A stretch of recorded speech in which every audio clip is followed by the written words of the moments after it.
Shalom Bapak Ibu dan saudara-saudari yang terkasih di dalam Tuhan. Kembali berjumpa dengan saya Pendeta Virgo Trisepto Anggoro di dalam program Sapaan Gembala GKI.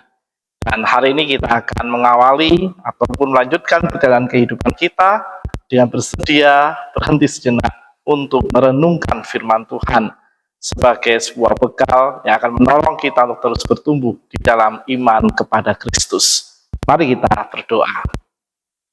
Tuhan yang Maha Kasih, kami mengucap syukur ketika saat ini kami mendapat kesempatan untuk kembali membaca dan merenungkan firman-Mu sebagai bagian tak terpisahkan dalam ziarah hidup kami di tengah-tengah dunia ini.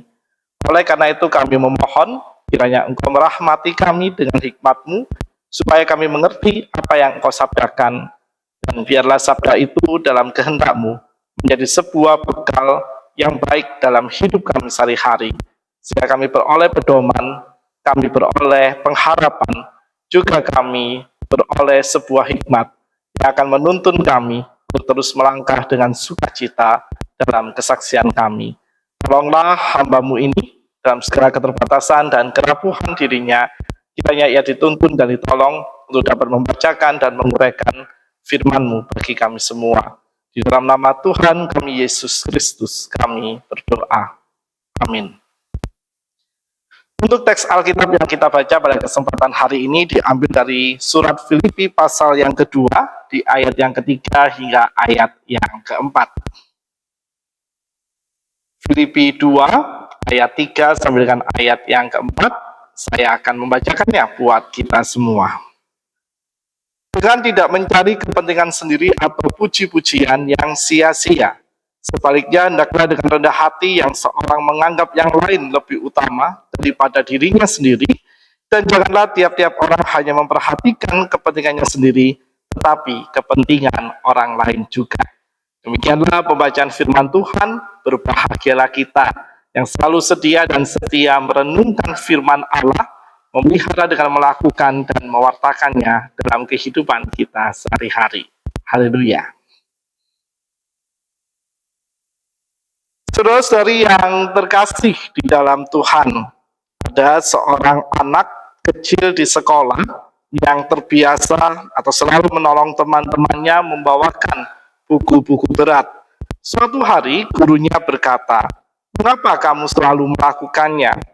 Anak itu menjawab, "Karena aku tahu rasanya susah, jadi aku tidak mau teman-temanku merasa susah juga." Saudara, jawaban itu adalah jawaban yang sederhana tetapi tulus. Ia menolong setiap orang yang ada di sekelilingnya, terutama menolong teman-temannya bukan untuk dipuji, tapi karena ia mengerti arti kasih. Dan dari anak-anak kecil seperti inilah kita justru diingatkan sebagai orang dewasa akan segala bentuk karya kasih yang bisa kita kerjakan dalam kehidupan kita tanpa menunggu melakukan hal-hal yang spektakuler atau hal yang besar, tetapi bisa dimulai dari hal-hal sederhana yang mampu kita kerjakan dengan baik, dengan tulus, dan dengan sungguh-sungguh. Nah, itulah saudara kasih di dalam Tuhan yang Tuhan ingatkan bagi kita semua melalui perkataan Paulus kepada jemaat di kota Efesus. Kalau tadi memperhatikan apa yang menjadi teks bacaan yang kita baca pada kesempatan hari ini, maka kita diajak untuk kembali mengevaluasi motivasi kita di dalam mengerjakan setiap bentuk karya kasih yang kesempatannya Tuhan berikan dalam kehidupan kita. Menarik untuk melihat kalimat pertama di ayat yang ketiga, di mana di sana Paulus melanjutkan perkataannya di ayat 1 dan ayat 2 dengan menunjukkan bagaimana motivasi yang tepat di dalam mengerjakan setiap bentuk kasih itu, dengan tidak mencari kepentingan sendiri atau puji-pujian yang sia-sia. Bukankah dalam perjalanan kehidupan kita, dua hal ini seringkali menggoda diri kita supaya kita mendapatkannya saat kita melakukan berbagai bentuk karya kasih dalam kehidupan kita sehari-hari. Tanpa sadar atau memang bersengaja dalam kehidupan kita selalu menantikan pujian dari setiap orang di sekeliling kita. Kita menantikan setiap bentuk-bentuk apresiasi yang orang lain akan sampaikan kepada kita ketika kita melakukan kebaikan dalam kehidupan mereka.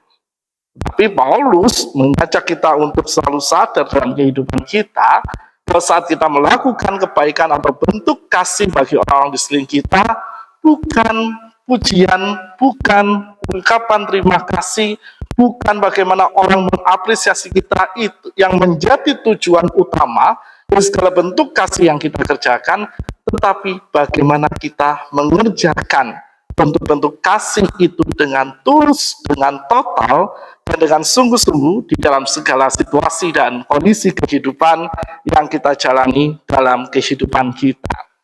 Yang artinya saudara kasih bahwa setiap bentuk karya kasih yang kita kerjakan bagi kehidupan di sekeliling kita adalah karya kasih yang tidak bersyarat, yang tidak mengharapkan imbalan dan tidak mencari sorotan dalam kehidupan kita. Teladan itu sedemikian luar biasa ditunjukkan oleh Tuhan Yesus bagi kita semua. Bagaimana ketika Kristus mengorbankan dirinya di atas kayu salib, menyatakan cinta Allah yang begitu besar, yang menyelamatkan umat manusia dari dosa. Apakah Kristus pernah berkata pada kita, yuk bayar sekian persen, ayo kamu harus memuji apa yang aku kerjakan, yuk kamu harus berterima kasih atas pengorbananku. Tuhan tidak pernah mengatakan hal itu di dalam kehidupan kita. Tetapi justru Tuhan menunjukkan sebuah teladan. Bagaimana ketulusan cintanya yang menyelamatkan kita semua dari belenggu dosa, yang menjadi sebuah sikap yang harus kita kerjakan dalam kehidupan kita, dan menjadi sebuah hal yang harus selalu kita perjuangkan dalam segala bentuk kasih yang mampu kita bagikan bagi orang-orang di sekeliling kita. Tentunya tadi yang juga kita pelajari dari kisah di awal, dari seorang anak kecil yang selalu membantu teman-temannya. Mungkin bagi orang-orang di sekelilingnya, itu jadi sebuah hal yang baik dan hal yang besar yang bisa dilakukan oleh seorang anak kecil itu. Tapi kita belajar, apa respon yang ia tunjukkan ketika sang guru bertanya, apa alasanmu untuk melakukan kebaikan itu bagi temanmu? Ia merasa sepenanggungan dengan orang-orang di sekelilingnya karena ia pernah merasa berada di titik itu. Dan apakah ia berharap pujian atau imbalan? Sama sekali tidak kita temukan di dalam cerita itu. Karena sang anak itu mengerjakan kebaikannya dengan tulus, dengan total, sesuai dengan kemampuan yang ia miliki, dan tentunya di dalam penyertaan serta pimpinan Tuhan. Oleh karena itu, saudara-saudari yang terkasih dalam Tuhan, ketika sesaat lagi kita akan kembali melanjutkan perjalanan kehidupan kita. Dari perenungan ini ada dua hal yang mampu kita kerjakan sebagai sebuah wujud dari kesediaan kita dibentuk oleh Tuhan dalam melakukan segala bentuk karya kasih kita. Yang pertama, mari kita belajar untuk tidak pernah berharap selalu dipuji atas kebaikan yang kita kerjakan dalam kehidupan kita. Lakukan itu dengan total, dengan tulus dan dengan sungguh-sungguh. Lakukan kebaikan itu dengan rendah hati, dengan mengingat bahwa segala kebaikan yang kita kerjakan bukan untuk kemuliaan diri kita, tetapi terutama dan yang terbesar dan yang terpenting adalah untuk kemuliaan nama Tuhan. Sebab tentu setiap kita rindu dalam kehidupan ini, bahwa dalam segala karya kebaikan yang kita kerjakan, nama Tuhan dipuji, dan lewat diri kita, Tuhan dirasakan kehadirannya oleh orang-orang di sekeliling kita. Yang kedua dan yang terakhir, mari kita melihat bahwa di sekeliling kita semuanya adalah subjek kasih, bukan objek kasih dari kebaikan yang kita kerjakan.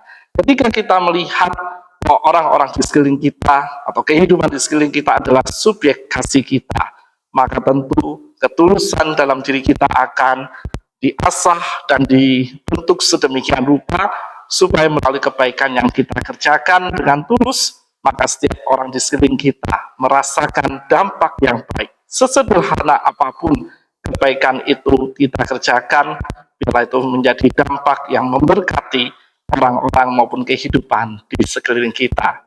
Selamat melanjutkan setiap karya kasih dan karya kebaikan yang mampu kita kerjakan dalam hidup sehari-hari.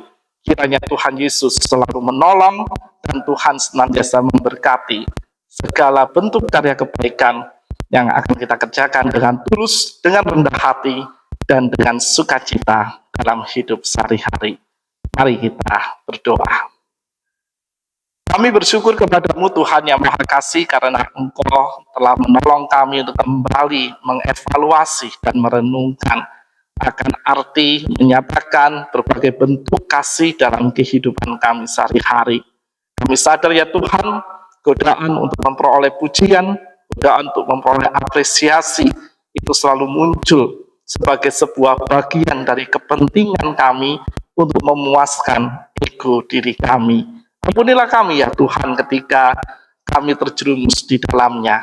Dan kiranya melalui sapaan firman-Mu di hari ini, kami kembali disadarkan dan diingatkan akan teladan yang Engkau berikan melalui ketulusan cinta-Mu yang mengorbankan diri bagi karya penebusan untuk menyelamatkan kami dari dosa, dan biar teladan itu selalu kami hidupi dan kami hidupkan, agar dalam hidup sehari-hari kami pun mampu meneruskan dan mewujudkan setiap bentuk karya kasih dengan tulus, dengan sukacita, dan dengan sebuah kerinduan di dalam kehendak-Mu. Bentuk-bentuk karya kasih itu mampu memberkati orang-orang maupun kehidupan di sekeliling kami. Kami akan kembali melanjutkan perjalanan hidup kami sehari-hari. Kami pun memohon kekuatan dan damai sejahtera-Mu beserta dengan kami. Di dalam nama Tuhan kami Yesus Kristus, kami berdoa. Amin. Selamat kembali melanjutkan perjalanan hidup kita. Tuhan Yesus memberkati kita semua.